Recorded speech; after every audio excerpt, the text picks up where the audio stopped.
Hey, you're watching Homo Ludens, the channel on history and board games, and today we have, for a very special interview, and this time have sound and memory card, so that's pretty exciting. Matilda, hey. Hi. How are you? I'm fine, thank you. Can you briefly present yourself before I launch the intro? My name is Matilda Simonsson. I make and design board games for Matilda Games. My smash hit or whatever, something like that, was Turncoats a couple of years ago, and I'm currently working on a game called Pax Penning, as well as another game called Hellraisers.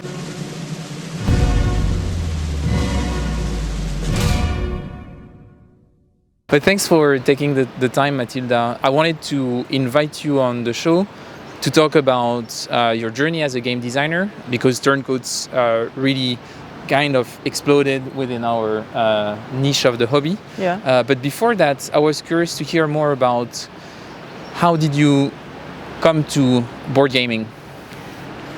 I mean, it's kind of difficult to say like exactly where it started, but like in my mind there are like kind of three or four games that I like started playing that sort of marked the journey of like just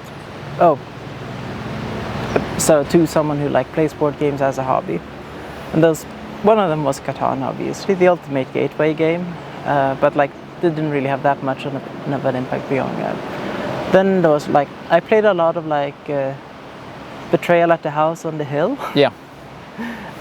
And also like this one might be like a slightly problematic fate, but I also played a lot of like Rising Sun with my friends when we were in high school. Like we had like basically a week club where we would just play Rising Sun for like continuously for like half a year or something like that.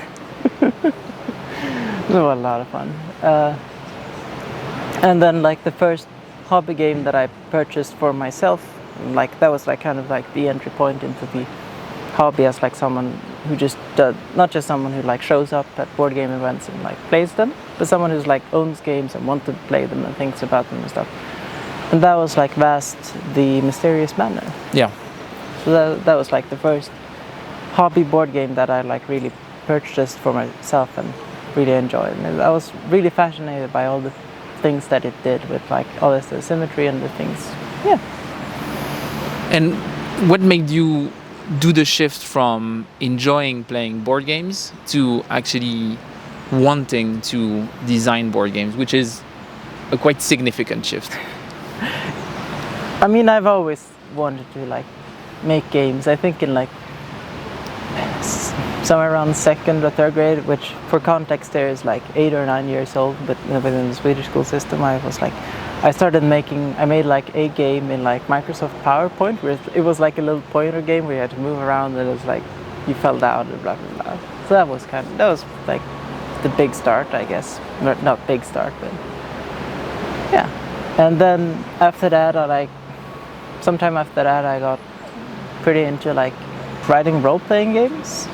I've written a bunch of them. I worked on like some bigger like community/fandom projects, and then also did like a bunch of smaller like one-page RPGs, 200-word RPGs, that kind of thing that which kind of got me started on thinking a lot more about like mechanics and narrative and that kind of stuff. Here, Blades in the Dark was obviously a huge influence. That game was absolutely amazing. And then I like started just thinking about like board games and stuff. And like the first thing I did like as a board, like I started like making fan factions for Root. Then I made like a fan second edition of Vast. and after that I made Turncoats, which I made mostly because like I wanted something that I could like play at LARPs. So you there's a bird sitting right next to me. Yeah, he was. I don't know if he's in the shot right now or if he's just in the shot right now. And he was on my back before. He's really curious about what we're doing right now. Yeah. He's really curious about Pax Penning. He played Turncoats in the past. He did enjoy it quite a bit. The breadcrumb edition. Exactly. Turncoats. Oh, he's extremely curious. Yeah, he is extremely curious. And so we might have the same issue with squirrels in a minute. Yeah. So be ready for that. Anyway. So you were a LARP player? Yeah, I was in LARP culture as well. Like it's really sad because like I haven't actually been to a LARP since the pandemic. I've been meaning to, I just haven't gotten to one because dental school has been like a lot. Yeah.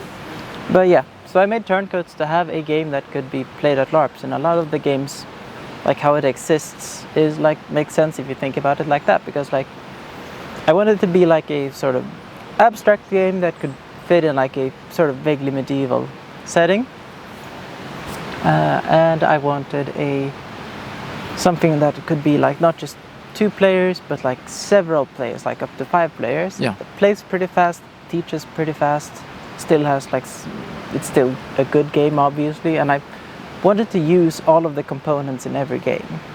That was because like in all like the old abstracts, like you use all the components all the time, and that is something that I've like kind of run up against in like in games where you have player colors. Yeah. Like then you have just a bunch of these pieces just sitting unused, and Turncoat still kind of has that with like stones in the bag, but they are still very much a part of the game. So that's also kind of why I leaned into the Pax Penning style of play, where it's like 3 warring factions and you don't really control any one of them. So you did Turncoats. You brought it to some LARP events, and I have never actually brought it. Never to did. LARP. Oh, okay, no, so you I made it for it, but never happened. It was made like late stage pandemic, like 2021, and as I've said, I haven't been to one since then. So what made you want to start selling it online? And Well, what I was had your like expectation when you did? I had like 2 friends who wanted to, like 2 online friends who wanted to buy it, and then like just kind of kept getting requests and stuff, and then eventually I was like, wait, I should set up like an actual storefront. And by an actual storefront, I of course mean the almighty Google form. Yeah.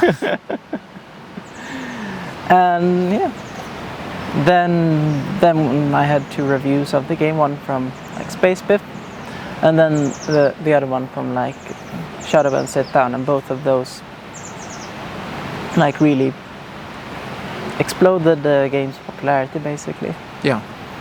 And what did that mean for you?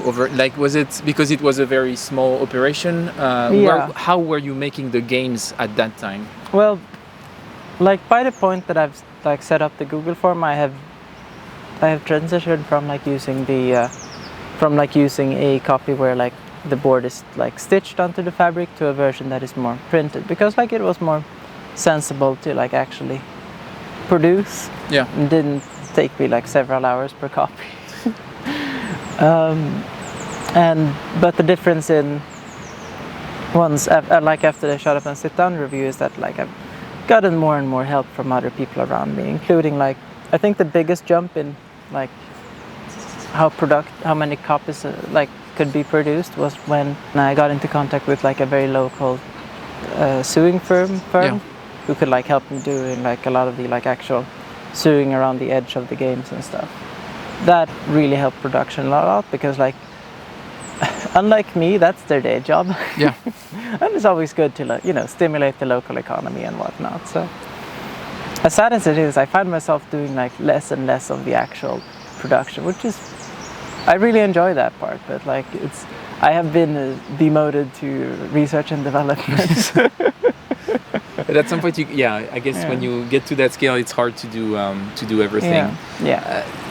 So, how did you feel about having your game being featured on Dan Turo's blog? But then after that, Shut Up and Sit Down, which is probably the biggest board game channel on YouTube. Was it something that you expect? How did you react to it? It was absolutely unreal. Yeah. Yeah, what's even funnier, like I was like at a local-ish board game night when it was posted. So like I was deep in the John Company teach while the review like dropped. So I was just going home from that, and then I just opened my phone and saw like, oh, 1,000 orders. And then I watched the review on the way home, and it was like absolutely unreal. Yeah, no, it was a lot of fun, but also like, oh geez. Yes, how am I gonna fulfill all those orders? Yeah, exactly. And like I think the people have been very patient in like realizing like, yeah, this is a small operation. It's going to take time to fulfill orders. But now I'm getting there. Like I think my goal is to like have like most if not all of the Google form orders like done this summer basically. Yeah. And then retire the Google form and get an actual storefront like a bit before Pax Penning launches. Okay. And are you also going to change the way you produce those games, or you're going to stay with the same organization as you have right now? I'm going to stay with the same way of organization, even though like I think my family has been helping me quite a lot with like packing and stuff, and I think we're going to formalize that a bit more, like make it basically like, oh, my dad's starting like his own like little company that he can use to build me for packaging games and stuff, because they've been helping me a lot like with that. And like I'm also going to like move pretty soon, move for work. I'm going to like actually start working as a dentist, and my mom doesn't seem too keen to let go of the production chain, which is very cute. Yeah, she's a wonderful woman. So yeah. And so the next step is, you mentioned it, Pax Penning. So that's going to be another phase for you as a designer and a publisher. Yeah. That's going to be your second game. Yep. Can you tell us a bit about what Pax Penning is about and how it came to be? Pax Penning is a game about it's about the coin minting the first coin minting in Sweden around like the turn of the millennia, so about 1,000 years ago. It's like this kind of weird transitional state between like the Viking age and like the medieval age. Like people, like all sorts of like ideas are clamoring in there about like how state should be run, or like how a state should not be run, or like should you have a state, or like a more localized form of like government focused around like the single village / hamlet, that sort of thing. Okay. And what made you want to design a game that is, so the first one that you were saying, Turncoats, feels almost like an abstract game from the Viking era, so something that could have been potentially created back then, like component-wise and regarding its mechanic, it would have been possible. With Pax Penning, you went a step further towards trying to represent history from your perspective, representing that specific period of time, and I feel like you're taking a step significantly towards more, I don't know how to say, but more actual like depiction of history in your game, and not just making historical game that feel like game from that era. What made you make that shift? I think part of it is just like, this is a much weirder and specific type of history. Like Turncoats is secretly a historical game about roughly a 200-year period. Yeah.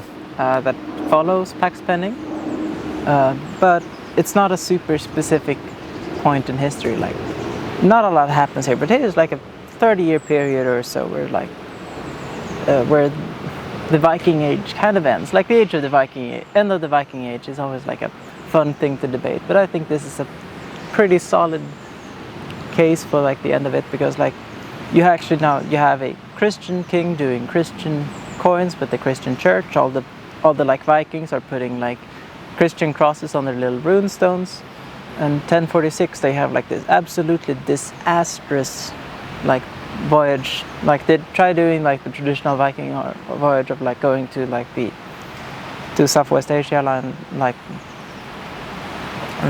the Saudi Arabia / Red Sea. Yeah. And it just goes completely wrong every single step of the way. So many people die, and there's like so many rune stones just dedicated to the people who died on that journey, and not a single one dedicated to the person who actually initiated the journey and started, which is very funny, I think, but also kind of sad.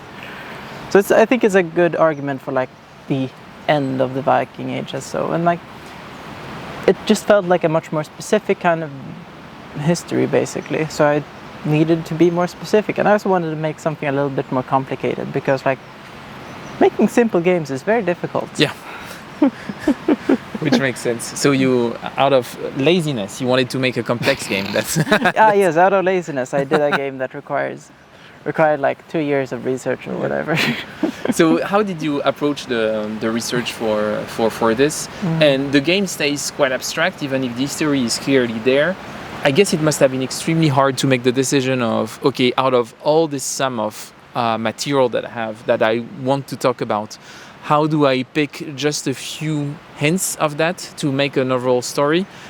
How was the overall design process for this? Well, the design process for the game was, I went through a lot of like iterations and stuff. Part of because I was disguided by fake history made up by white nationalists in like the 19th century, which was very upsetting when I realized. Or also like local politicians in the 13th century just also making stuff. That one was even more upsetting.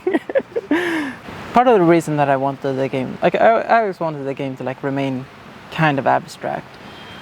Part of it because like that is sort of the limitations that I work within when I have like the cloth board, like the generally pretty generic components, stuff like that.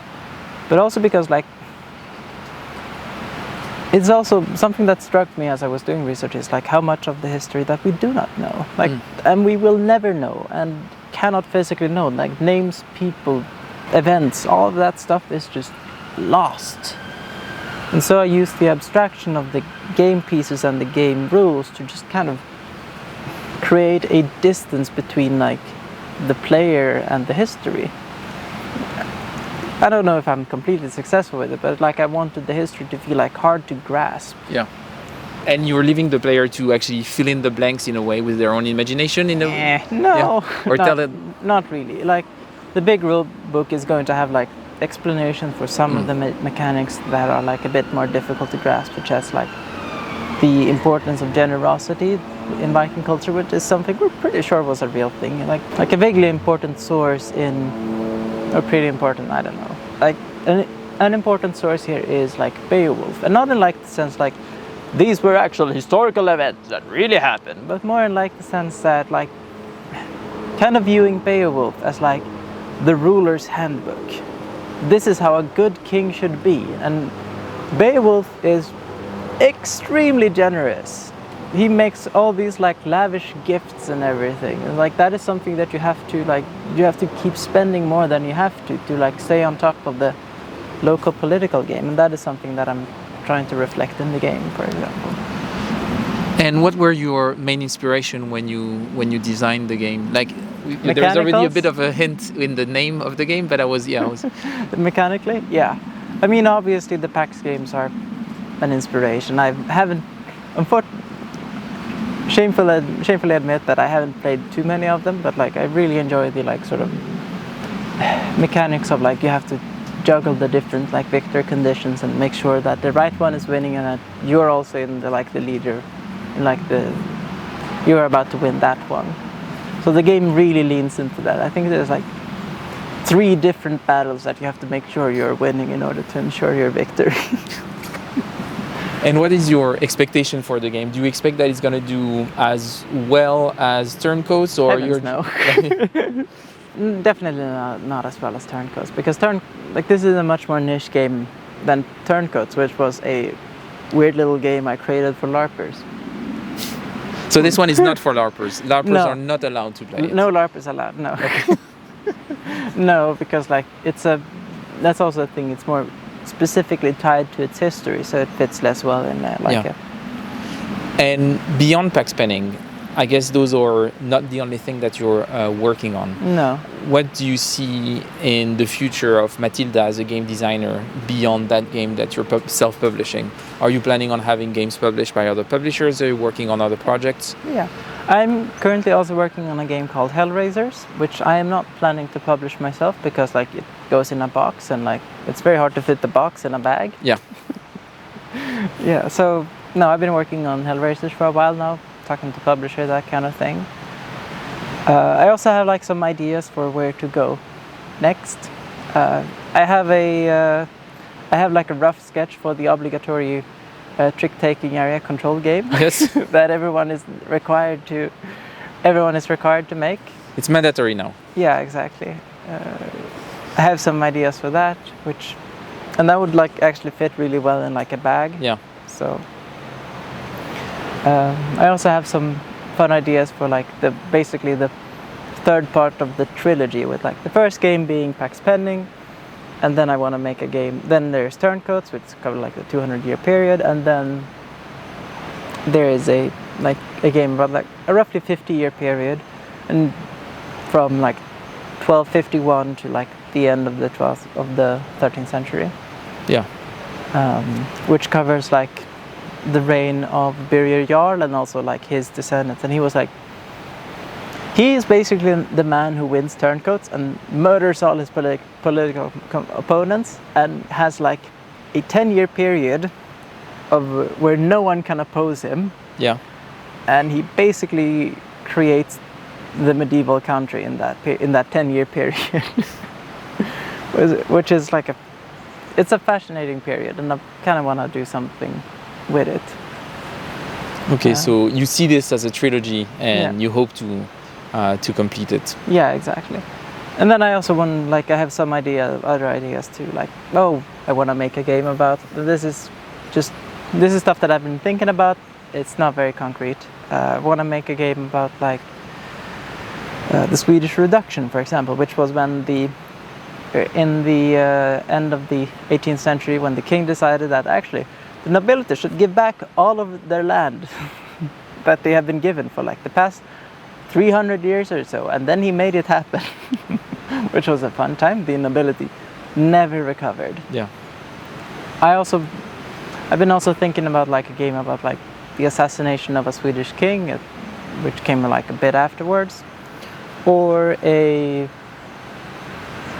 it's unrelated. It was a different king. It wasn't the one who did the reduction. Just to clarify, this one got assassinated at a masquerade ball, which is like so dramatic. Yeah, it's pretty epic. Yeah, it's cool. For sure. So that's something, and then I kind of want to do something about Sweden during the Second World War. Yeah, and that is like a pretty difficult topic because like World War II wasn't like the most ethical time to remain neutral.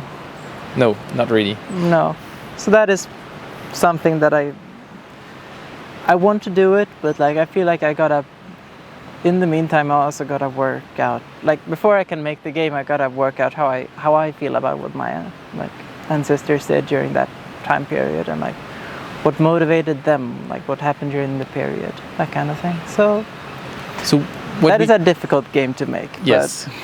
Yeah, I can understand the complexity of making up your mind about what you want to say about that part of your own history. Yep. But we can expect that you're going to keep on doing more historical games in the future. Unless being a dentist breaks my back. Yes, we'll see about that. I hope not. Yeah. And I hope that when you have more historical games, you'll come back on the show. We can talk about them. We can do some teach and plays. And we'll probably follow up this interview with a demo of Pax Penning. Thank you, Matilda, for taking the time. Thanks for having me. See you very soon. Can we see my face? Yeah. You get blown out because of the sun. I'll do that. That's a comedy shot. Yeah. You can retreat and reveal Matilda is Yes. awkwardly sitting on a bench behind you. And she's like, why is this man? That's what I'm doing.